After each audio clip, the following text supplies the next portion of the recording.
Praise the Lord. கர்த்தருடைய நாமத்துக்கு மகிமை உண்டாவதாக. இந்த நாளிலும் கர்த்தருடைய வார்த்தையை நம்ம வாசிக்க கேட்கலாமா? சங்கீதம் 128 3வது வசனத்தினுடைய பின்பகுதி. உன் பிள்ளைகள் உன் பந்தியை சுற்றிலும் ஒலிவ மர கன்றுகளைப் போல இருப்பார்கள் என்பதாக கர்த்தருடைய வார்த்தை இங்கே கூறுகிறதை நாம் பார்க்க முடிகிறது. ஒலிவ மர கன்றுகளைப் போல ஒரு பிள்ளைகள் வளர வேண்டும் என்றால் ஜெபம் ரொம்ப அவசியம்.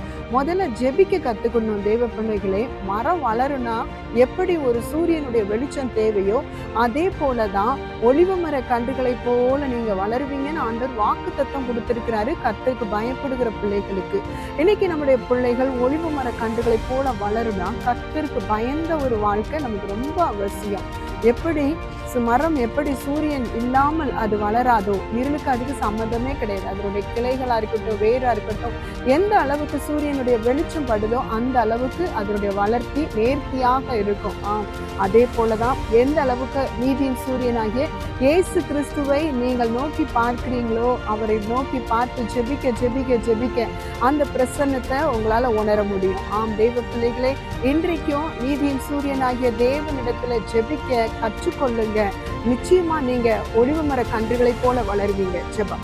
எங்களை அதிகமாய் நேசித்து வழிநடத்துகிற எங்கள் அன்பின் பரலோக பிதாவே, என் தேவன் சொன்ன வசனத்தின்படி ஒலிவ மர கன்றுகளை போல எங்களை வளர்த்து தாருடைய கரத்திலே தாழ்த்துகிறோம். இயேசுவின் நாமத்தில் நல்ல பிதாவே. ஆமென். ஆமென். God bless you.